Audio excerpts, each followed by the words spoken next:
Now, guys, this video is going to be a different. I know I normally don't do read-alouds during the daytime. Oh, no, I just usually do some of these read-alouds during the daytime mostly. But you don't really care about that. You just came here to watch me read aloud Captain Underpants, Book 6. It's been quite a while since since I, but I like to say we, just to be exclusive to all my subscribers out there, all 21 of you. Thank you for getting me to 21 subs, by the way. When I hit another subscriber, it feels good. So, it's been a while since we read a book from the original Captain Underpants series. And, this one is Captain Underpants, The Bib Bab Bound, the Book Away, Part 1, The Ninth Dynasty, Nostra Nuggets, the sixth epic novel by Dave Pilkey. Now, because it rolls off the tongue better, I prefer to just call it, Captain Underpants, The Ninth Dynasty, Nostra Nuggets. Because why not? Anyway. Hi everybody, and welcome to another one of our disastrous misadventures. Before we get started, check out this comic book to get the full scoop of our story so far. Georgia Hill probably presented the awful truth about Captain Underpants, a Treehouse Comics production. Once upon a time, there took a kid named Georgia Hill. Wait the man, me too. They had a mean old principal named Mr. Crump. Hey, blah, blah, blah, blah. One time, Mr. Crump punished Georgia Hill. You have to obey my orders! So they got reading how to advertise him. No way, you must obey us now. They made him think it was a superhero. You're now Captain Underpants. Yes, it was supposed to be a joke. But it got carried too far. I'm going to go fight crime. I will go fight crime now. I'm sorry, it's just, Georgia Hill's terrible grammar. Anyway, way too far. Hey, come back here, bomb troll. No. Then one day he got attacked by a giant dandelion. Oh, don't you hate it when that happens? So George stole some superpowers from a UFO. Oh, gee! And gave it to him. Down the hatch! Suddenly he got superpowers. Hey, I can fly now! I rule! Oh, great. Bummer. Nowadays, whenever Mr. Crump hears anybody snap their fingers, snap! He turns into you-know-who. Oh, not again. And the only way you can stop him is if you pour water on his head. What the? And he turns back into Mr. Crump. Oh, what's the big idea, boss? So whatever you do, don't snap your fingers around Mr. Crump. Okay, the end. Chapter 1, Georgia Hill. This is Georgia Hill. Georgia Hill on the photo. This is all in America. Remember that now. Oh my god. Anyway, Georgia Hill's grades in school were much like whales in the ocean. They rarely rose above sea level. Melvin Neely, however, he's the kid down there with the bow tie and the glasses, always got straight A's.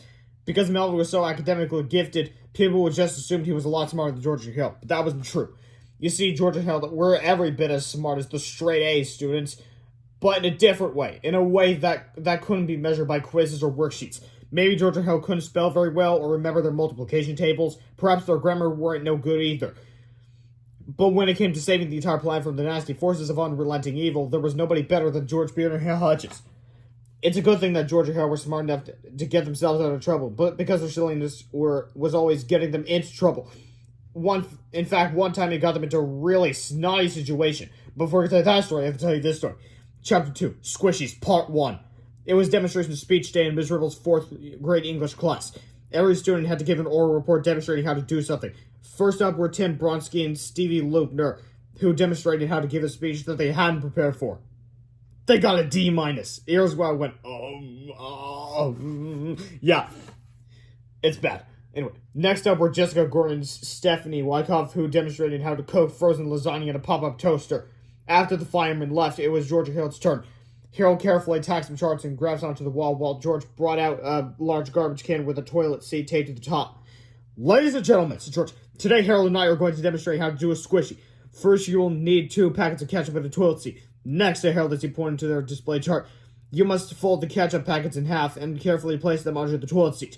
Make sure that the packets are under those front 2 bubby thingies on the bottom of the seat. Now, once the ketchup packs are in place, Harold, all you have to do is wait for somebody to sit down in the toilet seat. Do we have any volunteers? Come on, said George. Who wants a squish? Although nobody in the class wanted to sit on the toilet seat, everybody wanted to see what would happen if somebody actually did.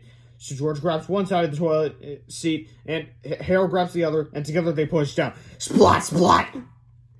Everyone in the class was thrilled, except for the 2 kids standing directly in front of the toilet seat, who were somewhat less than thrilled. The children shouted. Now, normally Georgia Hill's teacher, Miss Ribble, would have been very angry about this particular demonstration speech. She would have yelled on and on about her imitatable behavior and how it's not nice to spray ketchup into people's underwear. But Miss Ribble had quite changed a bit since the last book, and now she's all about fun. "Come on, kids," shouted Miss Ribble. "Let's all run to the cafeteria and grab some ketchup pockets. Squishes for everybody!" "Hey!" cried the children as they bounded from their seats and dashed toward the classroom door. "Not so fast!" shouted Melvin Sneely, who stood blocking the door with his arms spread defiantly. "You guys are so immature!" Chapter 3, The Cabanatron 2000. Melvin Sneely, the Skull Brainiac, was not about to let anybody leave the classroom until he had given his demonstration speech.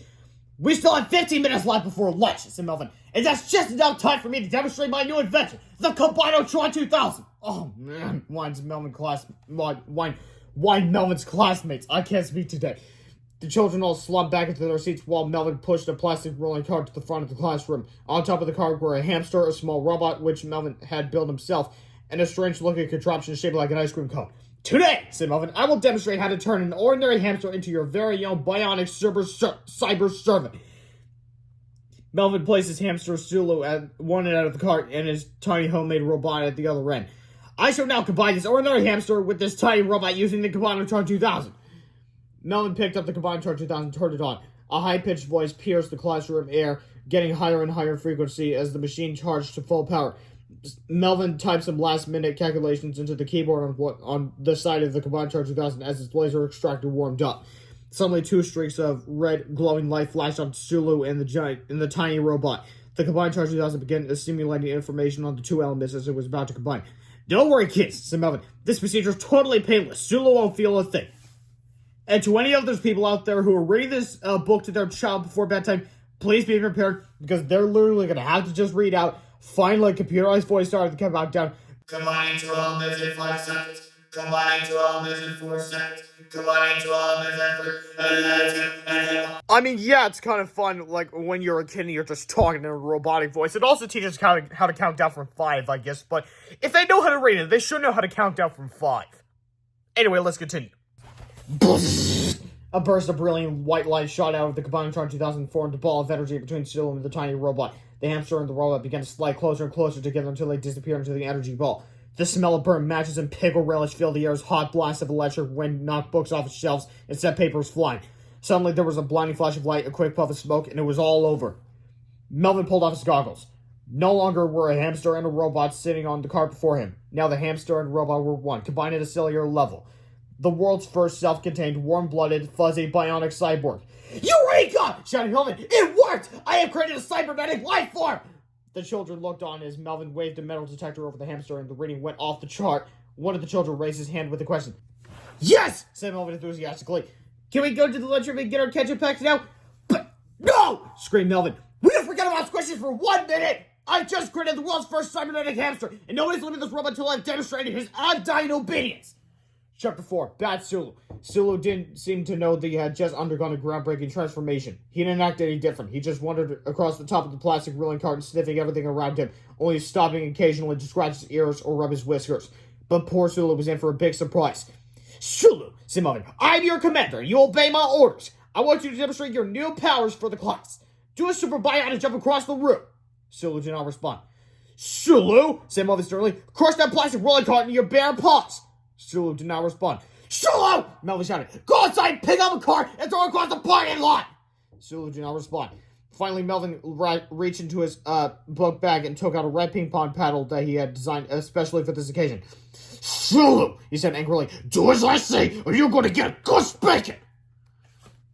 This time, Sulu did respond. When he saw the ping pong paddle, he became very frightened, and his little hamster instincts took over. Sulu jumped into the air, grabbed the ping pong paddle in his right paw, and then yanked Melvin onto the plastic rolling cart with his left paw.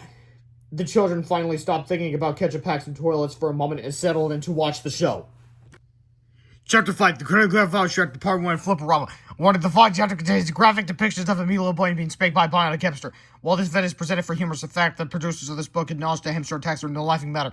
If you or someone you love has been the victim of hamster attack, we certainly urge you to get help by seeking out a local support group in your area or by visiting www.whenhamstersattack.com. The problem with the Choreographed is that it's hardly ever fun. Well, that has changed since the invention of Flipperama. Check it out. Spanks for the memories. Chapter 6, The Aftermath. Although Suluhan really spanked Melvin very hard, Melvin wailed and blubbered and carried on anyway. "Yeah, bad answer!" Melvin cried. "I don't want to see a guy long like this!" Melvin ran out of the classroom sobbing. The rest of the class, including Miss Riddle, followed him out laughing and chanting, "Squishies! Squishies! Squishies!" But George and Helen stayed behind to comfort the forgotten hamster. "Don't feel bad," said Luke to George. "Melvin's a real meanie." "Yeah," said Harold. "Do you want to come home with us? You can live up at our treehouse." Sulu jumped into Harold's arms and gave him a hug. Then he jumped into George's arms and gave him a hug, too. "I think we just adopted a bionic hamster," said Harold. So George tucked the new pal into his shirt pocket and the three friends went off to lunch. Chapter 7, Mr. Krupp. About that very same time, the school principal, Mr. Krupp, came marching to the office in a particularly foul mood. He stopped beside Miss Anthorpe's desk, huffing and puffing. "Where's my coffee, Ada?" he shouted. "Get it yourself!" Miss Anthorpe shouted back. "I don't need your lip today," Mr. Krupp growled. "I just want my coffee and I want it now!" "Well, get me a cup too while you're at it," Miss Anthorpe growled back. "Ah!" screamed Mr. Krupp in frustration as he grabbed a newspaper and headed for the faculty restroom. Miss Ripple was standing beside the restroom door, smiling and trying very hard not to laugh. "What are you looking at?" Mr. Krupp snarled as he pushed his way past Miss Ripple and slammed the restroom door behind him. Inside the restroom, you could hear the faint sound of a belt buckle jingling, a zipper unzipping, some clothes rustling, and finally, splat, splat! "What the?" screamed Mr. Krupp from inside the restroom. "I got ketchup in my underwear!" In a few moments, the door to the faculty restroom flew open. "I'm gonna get you, Mr. Krupp screamed. "They didn't do it!" Yet laughed Miss Ripple. "I did! It's called a squishy! It's the latest fad!" "Yeah, right! Very funny!" said Mr. Krupp. "Now where are those two kids? I just know they're responsible!" As Mr. Krupp headed for the cafeteria, he noticed that he wasn't the only person to fall victim to the stranded squishies. All through the hallway, and grade first, second, third, fifth, and sixth graders were complaining about ketchup stains in their pants, socks, legs, and underwear. Mr. Krupp stormed into the cafeteria and headed for the fourth graders' table. There we go. "Get to hell!" shouted Mr. Krupp. "I got ketchup in my underwear because of you two, and so do half the kids in the school." "We didn't do it," said Harold. "Yeah," said the few of the other fourth graders. "Georgie held their innocent." "Oh, no, they're not," said a voice from the other end of the table. It was Melvin Sneedley. Just besides being the school brainiac, Mel was also famous for being the school tattletale. "Georgie Hill taught everybody a trick today where you put ketchup packs under a toilet seat and make it spray on people's legs," Melvin reported proudly. "Thank you, Melvin," said Mr. Krupp. He turned to George and Hill and pointed at the cafeteria door. "Mr. Beard and Mr. Hutchins, out!"